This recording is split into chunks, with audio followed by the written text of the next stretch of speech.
L'envoyé spécial de l'ONU pour la Libye a lancé un appel lundi aux dirigeants. Gassana Salabé leur a demandé de faire avancer le processus politique pour tenir des élections au plus tôt dans ce pays. 12 terroristes ont été tués samedi au Mali. Le gouvernement malien a affirmé cette information lundi, mais des sources locales maintiennent que les personnes tuées étaient des civils.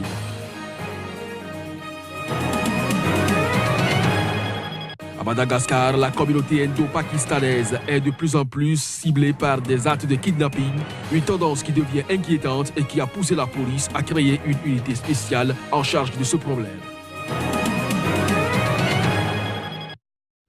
Bonjour à chacun, bonjour à tous et merci de nous retrouver pour cette session d'information sur Sika. On démarre donc ce journal par le Mali où 12 terroristes ont été tués samedi dans le pays. C'était dans un accrochage avec l'armée dans une localité proche du Burkina Faso. Le gouvernement malien a affirmé cette information lundi, mais des sources locales maintiennent que les personnes tuées étaient des civils. Reportage. Un communiqué du ministre malien de la Défense a véhiculé que les forces armées maliennes, lors d'une patrouille de sécurisation de la foire hebdomadaire de Boulkessi, ont été accrochés par des terroristes. Ils étaient sous contrôle opérationnel de la force conjointe du G5 Sahel. Selon le texte, les forces maliennes déplorent un mort. 12 terroristes ont été neutralisés, des motos et des vélos de terroristes ont été détruits. Mais ce n'est pas le même son de cloche du côté des locaux qui affirment que ce sont 15 de leurs parents civils Peul, Songhai et Burkinabé qui ont été massacrés par l'armée malienne. Cette version vient semer le flou total sur cette affaire qui mérite d'être élucidée. Une source militaire africaine du G5 Sahel dit avoir la certitude qu'aucune arme de guerre ni de grenade n'ont été récupérées sur les plus de 12 personnes tuées. De tout temps, la minorité Peul de cette région affirme être systématiquement soupçonnée de collusion avec les groupes djihadistes. Elle avait déjà récemment accusé les forces de sécurité maliennes d'avoir commis des exécutions sommaires à son encontre. Au Burkina Faso, les forces de sécurité ont commis des exécutions extrajudiciaires, des mauvais traitements et des arrestations arbitraires sur des suspects lors d'opérations antiterroristes entre 2017 et 2018. Il s'agit là d'une dénonciation de Human Rights Watch. Selon la direction de l'Organisation pour la région du Sahel, l'insécurité croissante au Burkina Faso a conduit à des crimes commis tant par des groupes armés islamistes que par les membres des forces de sécurité de l'État burkinabé. Reportage. Dans un rapport intitulé « Le jour, nous avons peur de l'armée et la nuit des djihadistes », Human Rights Watch cite des témoins qui ont identifié des membres des forces de sécurité du Burkina Faso dans au moins 14 exécutions sommaires présumées et déclaré que 4 autres hommes sont morts de sévères mauvais traitements présumés en détention. De nombreux témoins ont décrit avoir vu des corps ayant souvent les yeux bandés et les mains liées le long des routes et des sentiers dans le nord du Burkina Faso, précisant que la majorité des victimes ont été vues pour la dernière fois sous la garde des forces de sécurité. Dans son rapport, Human Rights Watch indique également que 8 hommes, dont 2 frères, ont été arrêtés par l'armée lors d'une opération à la fin du mois de décembre 2017 et ont été abattus le lendemain, tandis qu'en septembre 2017, des gendarmes basés à Dibo ont convoqué un responsable du gouvernement local dont le corps a été retrouvé le lendemain. Autre triste constat, des professionnels de la santé ont affirmé avoir soigné des hommes pour des coupures, des hématomes et des entailles subies en détention. Au regard de ces faits, Human Rights Watch a invité le gouvernement burkinabé à ouvrir des enquêtes et mener des poursuites à l'encontre des membres des forces de sécurité impliqués dans de graves violations des droits humains. Les premières vaccinations d'Ebola ont commencé en République démocratique du Congo. Le directeur général de l'Organisation mondiale de la santé a annoncé que l'opération coïncide avec la 71e édition de l'Assemblée mondiale de la santé à Genève. Reportage. Les autorités congolaises et l'OMS ont lancé lundi à Mbandaka la vaccination contre la maladie à virus Ebola. Ce lancement a été effectué 13 jours après la déclaration de l'épidémie qui a déjà fait 26 morts dans cette région du nord-ouest de la République démocratique du Congo. It's concerning C'est inquiétant de constater que nous avons maintenant des cas d'Ebola dans un centre urbain, mais nous sommes beaucoup mieux placés pour faire face à cette épidémie qu'en 2014. Je suis heureux de dire que la vaccination a commencé à l'heure même où nous parlons. La vision établie lors de notre fondation il y a 70 ans n'était pas une vision modeste. Notre constitution n'est pas un document modeste. Nos fondateurs n'ont pas cherché à améliorer modestement la santé. Ils envisageaient un monde dans lequel tous les êtres humains jouissent du meilleur état de santé possible en tant que droit humain fondamental. 49 cas de contamination confirmés ou suspects ont été enregistrés déjà en RDC. Le nombre de personnes ciblées par cette première phase de vaccination est estimé à plus de 600. 8 500 doses de vaccins ont été effectivement réceptionnées et 300 000 autres doses de vaccins sont disponibles si besoin ultérieur. L'opération de vaccination ciblée se poursuivra à Bikoro, épicentre de l'épidémie actuelle. C'est la 9e fois que la maladie sévit sur le sol congolais depuis 1976. Réforme de la Constitution au Burundi. Les citoyens de ce pays ont largement approuvé les tests. Lesquels tests peuvent désormais permettre au président Pierre Nkurunziza de rester au poste jusqu'en 2034. La participation est de 96,4%. Les résultats provisoires annoncés lundi par la commission électorale le disent clairement.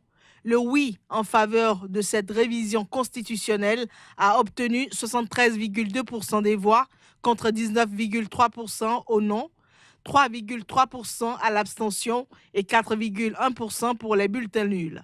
Ces chiffres n'incluent pas la diaspora, mais celle-ci ne représente que 0,27% des votants. Les résultats définitifs doivent être validés dans un délai de 9 jours par la Cour constitutionnelle. Le nouveau texte donne les mains libres au chef de l'État qui concentrera désormais seul tous les leviers du pouvoir exécutif au Burundi. Il acte aussi la mainmise totale de son parti sur les institutions et la dérive autocratique du pouvoir depuis 2015. La nouvelle constitution permettra à Pierre Nkurunziza, 54 ans, et au pouvoir depuis 2005, de briguer 2 mandats de 7 ans à partir de 2020. Depuis sa candidature à un 3e mandat en avril 2015, contesté par l'opposition, la société civile et une partie de son camp, Nkurunziza a mené une répression brutale qui a fait au moins 1200 morts et plus de 400 000 réfugiés. Le Zimbabwe manifeste son désir de réintégrer le Commonwealth. Le pays tente de mettre fin à son isolement sur la scène internationale, ceci depuis la chute de Robert Mugabe. Le Commonwealth a indiqué avoir reçu une lettre le 15 mai du nouveau président zimbabwéen. Emerson Mnangagwa a fait acte de candidature pour rejoindre l'organisation. En effet, Robert Mugabe avait claqué la porte en 2003 de ce forum des pays anciennement colonisés par le Royaume-Uni.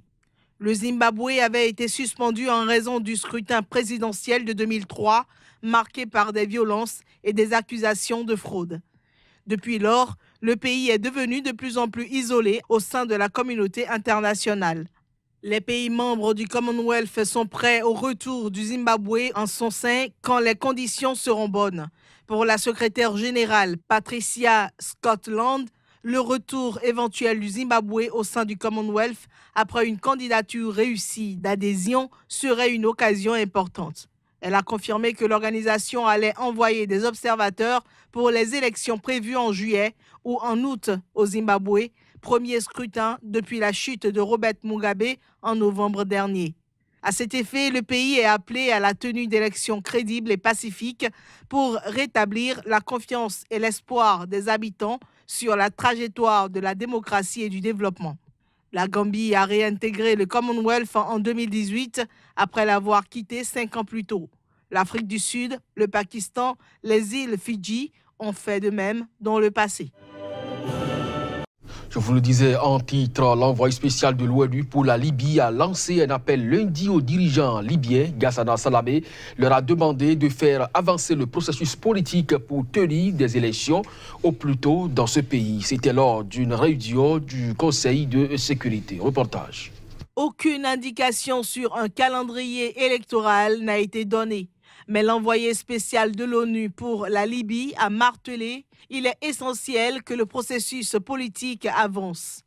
Les élections devraient se tenir au plus tôt en Libye. Les conditions adéquates sont nécessaires avec un nouveau cycle d'inscription électorale, un engagement à l'avance à respecter les résultats et des arrangements financiers et sécuritaires. Seulement, sur le projet de nouvelle constitution, les points de vue libyens divergent radicalement. Pendant que les uns prônent d'organiser directement un référendum, d'autres ne sont pas d'accord avec le texte et demandent des amendements. Et certains poussent à un retour à la précédente constitution ou réclament des garanties spécifiques, assurant qu'à défaut, ils s'opposeront catégoriquement à l'organisation d'un référendum. Une situation que déplore l'ONU.